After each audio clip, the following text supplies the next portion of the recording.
Hello students, तो आप कैसे हो? ठीक। देखो, कल हमने शॉर्ट के 7 तक कर लिए थे क्वेश्चन। आज हम करेंगे शॉर्ट का 8th। ठीक है। Capital of the firm is ₹1,80,000। NRR यानी नॉर्मल रेट ऑफ रिटर्न कितनी है? 12% है। Average profit of the firm है 24,000। Calculate the value of goodwill by capitalisation method. देखो, इसने कैपिटलाइजेशन मेथड तो बोला है, बट इसने एक चीज़ नहीं बोली कि एवरेज प्रॉफिट से करें कि सुपर प्रॉफिट से करें। अपन दोनों मेथड से करेंगे। मैं तो इसलिए दोनों मेथड से कर रहा हूँ क्योंकि बता रहा हूँ आपको, दोनों मेथड से भी करोगे ना तो भी आपका आंसर सेम आएगा, बट जो क्वेश्चन में लिखा है उसी से ही करना।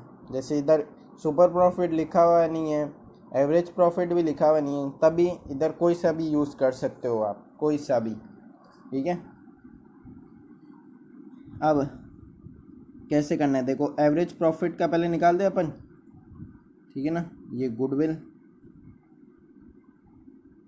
एवरेज प्रॉफिट का फॉर्मूला पहले बोलो। Average profit upon NRR, normal rate of return, into 100 minus capital employed.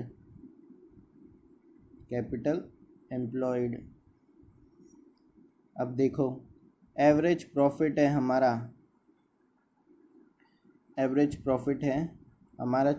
24,000 और NRR है हमारी 12% इंटू 100 माइनस कैपिटल एम्प्लॉयड हमारे 1,80,000 है। तो हमारे को पहले ये सॉल्व करनी है। इसको आप बनाने की ज़रूरत तो नहीं, मैंने गलती से बना दिया, चलो काट देता हूँ, सीधा ही कर दो ना। 2 लाख आएगा, 2 लाख में से 1,80,000 लेस यानी 20,000। ये तो हमारा आया किससे? ये हमारा है एवरेज प्रॉफिट से। अब मैं इसको वही सुपर प्रॉफिट से करूँगा ना तो भी यही आएगा, देखना अभी। Super profit upon NRR into 100, ख़त्म इसका फॉर्मूला। सुपर प्रॉफिट के लिए एक चीज़ चाहिए होती है, यानी सुपर प्रॉफिट निकालनी है तो 2 चीज़ें चाहिए होती है, एक तो एवरेज प्रॉफिट और एक नॉर्मल प्रॉफिट। तो सुपर प्रॉफिट इधर हो गया, एवरेज प्रॉफिट पता है, एवरेज प्रॉफिट है अपना 24,000। अब 24,000, अब नॉर्मल प्रॉफिट हमारे को निकालना पड़ेगा। ठीक है, नॉर्मल प्रॉफिट अपने को निकालना पड़ेगा, तब जाके सुपर निकलेगा। ठीक है। अब देखो, नॉर्मल प्रॉफिट कैसे निकलेगा। Normal profit is equal to capital employed into 100, capital employed into rate upon 100, rate upon 100। अब हमारे पास कैपिटल एम्प्लॉयड पड़ी है 1,80,000 और रेट पड़ी है हमारे पास 12%। तो कुछ मत करो, इसका हो जाएगा आपके 21,600। ठीक है, ये आएगा आपके, और इधर डाल दो 21,600 क्योंकि हमने निकाल दिया है। अब आया कितना? 2400। तो अब इसको पुट कर दो इधर, 2400 अपॉन 12 इंटू 100। देखो, ये 12 से गया 2 टाइम, अब 200, 2,000 और 20,000 हो गए। आंसर देखो, दोनों के सेम आ रहे हैं, इसका भी 20,000 आ रहा है और इसका भी 20,000 है। आप कैसे भी करो, जब तक क्वेश्चन में नहीं लिखा हुआ है तो मैं मानता हूँ अगर आपको टाइम बचाना है तो इससे कर लो। ठीक है, इससे कर लो, क्योंकि इसमें मुझे क्या क्या चीज़ें निकालनी पड़ी। देखो, नॉर्मल प्रॉफिट निकालना पड़ा, और ये, हाँ, एक चीज़ नॉर्मल प्रॉफिट ही है, बाकी तो आपकी कुछ भी नहीं है, सिर्फ नॉर्मल प्रॉफिट निकालना पड़ा आपके इसमें। ठीक है, बाकी तो सुपर प्रॉफिट चाहिए होता है वो भी निकाला है अपने, उसमें एवरेज प्रॉफिट भी डायरेक्ट दे रखा है। ठीक है ना। तो अब अगला क्वेश्चन करते हैं हम, शॉर्ट का 9th। देखो, A and B are partners in a firm, capital employed of the firm क्या है? 5 लाख। NRR कितनी है? 10%। ठीक है। एवरेज प्रॉफिट कितना है 80,000। Salary of each partner is 8,000 per annum. Per annum क्या होता है? फुल होल ईयर का है, ये होल ईयर का है, यानी ए की 8,000 है, बी की भी 8,000 है, पूरे साल भर की इनकम इनकी सैलरी। ठीक है। Calculate the value of goodwill according to capitalisation of super profit method. तो देखो सुपर प्रॉफिट, पहले गुडविल का सुपर प्रॉफिट का फॉर्मूला लिख देते हम। Super profit upon NRR upon NRR into 100, ख़त्म। अब कुछ भी नहीं आपका। अब उससे पहले हमारे को सुपर प्रॉफिट चाहिए, तो सुपर प्रॉफिट निकालना पड़ेगा। देखो सुपर प्रॉफिट निकालना पड़ेगा, average profit minus normal profit. अब इसमें भी नॉर्मल प्रॉफिट है नहीं, तो निकालना पड़ेगा। ठीक है। एवरेज प्रॉफिट तो हमारे पास पड़ा है 80,000, क्या है 80,000, बट 80,000 पूरा नहीं होगा। 80,000 में से आपको इन दोनों की पार्टनर की जो सैलरी है वो लेस करनी पड़ेगी। कितनी? 8,000 एक जने की है, तो 2 जनों की हो जाएगी 16,000। ठीक है, यानी लेस। अब इधर नॉर्मल प्रॉफिट, फिर इधर लिख दो आप अपने 64,000। अब कुछ भी नहीं करना आपको, नॉर्मल प्रॉफिट निकालना है हमारे को। अब नॉर्मल प्रॉफिट कैसे निकालते हैं? Capital employed into rate upon 100। ठीक है, capital employed into rate upon 100 to rate upon 100। देखो कैपिटल एम्प्लॉयड हमारी, कैपिटल एम्प्लॉयड है हमारी, देख सकते हो कैपिटल एम्प्लॉयड है हमारी 5 लाख, और एनआरआर हमारे हैं, NRR normal rate of return कितना है हमारे 10%, यानी 50,000 हो गया। 50,000 हो गया, तो अब आपको कुछ भी नहीं करना, इसमें इधर से लेस करना है 50,000। और ये देखो इसी के साथ आपका आ गया सुपर प्रॉफिट आ गया। क्या आया सुपर प्रॉफिट? हमारा आया सुपर प्रॉफिट 14,000 आया। अब कुछ भी नहीं करना। अब देखो इधर 14,000 एनआरआर 10 है और इंटू 100 है, तो कुछ भी नहीं है, 0 गया और 1,40,000 आपके आ गया। ठीक है, रुपीज़ 1,40,000। ठीक है। अब हमारे ये भी क्वेश्चन हो गया। अब हमारे टेंथ में देखो क्या है, adjusted capital of X and Y is 30,000 and 20,000। ये उन दोनों की adjusted capital. Z brings in 25,000 as a capital for 1/4 share of the profit in a firm. Calculate value of goodwill. ये कौन सा मेथड है? ये आपका मेथड है hidden goodwill.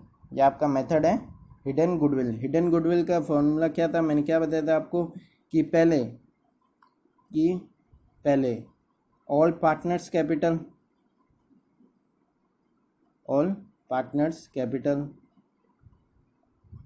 All partners capital of the firm भी लिख सकते हो, द फर्म। ठीक है। अब मैंने एक जेड आ रहा था, जेड का मैंने इधर कैपिटल ली और जो उसका शेयर है 1/4, यानी उसको उल्टा कर दिया, तो हमारा इधर आ गया 1 लाख। अब ऑल पार्टनर्स एडजस्टेड कैपिटल करूँगा, ऑल पार्टनर्स एडजस्टेड कैपिटल। इससे क्या होगा? इससे हमारा गुडविल निकलेगी। अब इसमें मैं क्या क्या डालूँगा? इन तीनों की कैपिटल, यानी 30,000, 25,000, फिर 25,000। ठीक है, तो हमारा कितना आया? इसी के साथ हमारा इधर आया 80,000, देख सकते हो आप।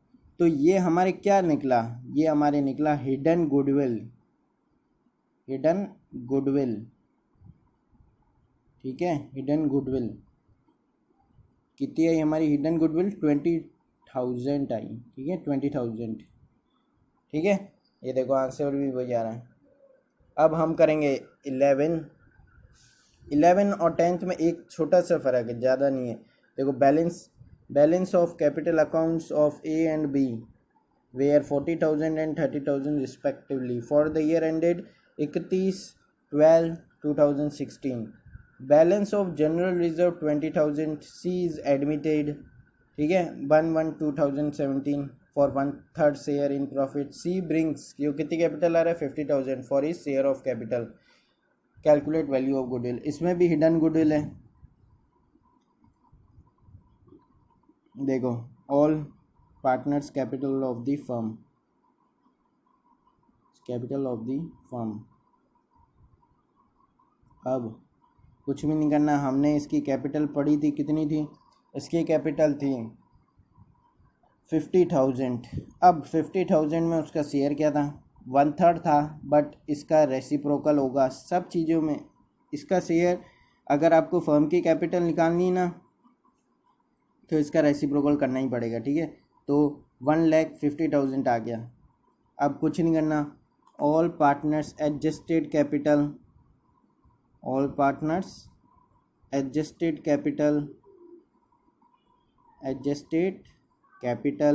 अब कुछ भी नहीं करना। अब वही इन तीनों की कैपिटल फर्स्ट की थी 40,000 यानी ए की, फिर दूसरे की थी 30,000। अब इसने एक बोला था बैलेंस ऑफ जनरल रिजर्व, तो आप इसमें लिख दो 20,000 ऐड कर दो, और इसकी भी तो कैपिटल लेस करनी, यानी 50,000। एक एडिशनल आया था जनरल रिजर्व, वो भी हमने इधर डाल दिया। इधर ही डालना, ऊपर मत डालना, ठीक है। All partners capital of the firm में मत डालना, ऑल पार्टनर्स एडजस्टेड कैपिटल में डालना। जो टोटल करते हैं 70,000, 90,000 और 50,000 होता है हमारा 1,40,000। तो इससे क्या आया? हमारी हिडन गुडविल आई। हिडन गुडविल कितनी आई? 10,000। अब 10,000 आ गई, यानी ये हिडन गुडविल आ चुकी है हमारे। अब हमारे अगला क्वेश्चन है एन्यूटी वाला। देखो 12th है, super profit of the firm 10,000 is ₹10,000. The present value of annuity of ₹1 for 5 years at 10% per annum may be taken at 3.79. Find the value of goodwill. देखो इसमें आपको क्या करना है, आपको एक फॉर्मूला पता ही होगा इसका, एन्यूटी का क्या होता है? देखो एन्यूटी का हम बताते हैं। एन्यूटी का पहले सुपर प्रॉफिट दे रखा है हमारे को, ये क्वेश्चन नंबर 12 है, ठीक है ना, मेरे से लाइन छूटी नहीं, ठीक है। सुपर प्रॉफिट फिर एन्यूटी वैल्यू। अब कुछ नहीं है, अब आपका ये तो 3.791 है और 10,000 इसकी एन्यूटी वैल्यू है, देख सकते हो आप। सॉरी मैंने कुछ गलत कर दिया, दोनों को मैंने मिक्स कर दिया। देखो सुपर प्रॉफिट 10,000 है मेरा, ठीक है ना, मैंने उधर का उधर लिख दिया, और एन्यूटी वैल्यू हमारी ये है 3.791, ठीक है ना, 3.791 हमारे ये है। तो अब कुछ नहीं करना, तो हमारा आएगा 37,910 रुपीज़, ठीक है ना। मैंने इधर का उधर लिख दिया, ठीक है ना, ये गलत है। सुपर प्रॉफिट मेरे 10,000 था, एन्यूटी वैल्यू मेरी 3.791 थी, ठीक है। अब आपका ये भी क्वेश्चन हो गया, 12th हो गया। अब हम करेंगे आपका लास्ट क्वेश्चन, क्योंकि अगला है गुडविल अकाउंटिंग का, जो कि कल मैं आपको समझा दूंगा, ठीक है। अब लास्ट है 13th, जो मैंने गुडविल मेथड का लास्ट मेथड था अपना परचेज कंसिडरेशन। अब परचेज कंसिडरेशन में क्या होता है, हम किसी की बिजनेस खरीदते हैं तो उसके साथ एसेट्स लाइबिलिटीज़ आती है, वो ही कहते हैं, ठीक है। अब परचेज कंसिड्रेशन कितनी है हमारी, देखो परचेज कंसिड्रेशन हमारी कितनी है, परचेज कंसिड्रेशन हमारी 3,50,000 है, 3,50,000। उसमें से नेट एसेट्स कितने हैं, नेट एसेट्स वो हमारे को पता नहीं, अभी निकाल लें। देखो ये देखो एसेट्स 4 लाख है, लाइबिलिटीज 80,000। तो देखो अब आएगा इसका आंसर, ये भी गुडविल का ही पार्ट है एक। अब हम नेट एसेट्स को कैसे निकालें, नेट एसेट्स का एक फॉर्मूला होता है, एसेट्स माइनस लाइबिलिटीज़। तो अब हमारे एसेट्स तो 4 लाख है, ठीक है, 4 लाख एसेट्स है और लाइबिलिटीज़ है हमारी 80,000। तो हमारे कितना आया, 3,20,000 आ गया। तो हमारे नेट एसेट्स 3,20,000 आ गया, यानी इधर लिख दो आप, पुट कर दो इधर वैल्यू। और अब हमारी गुडविल आ चुकी है 30,000, ठीक है, ये हमारी गुडविल थी। और अब कल करेंगे आपका गुडविल अकाउंटिंग, ठीक है, उसमें ये सब एंट्रीज आपके, और आज तो हमने कर ही लिए आपके गुडविल वैल्यूएशन का बेस और मेथड दोनों हो गए कल से, ठीक है। अब तो please like share and subscribe and comment करना ना भूलें।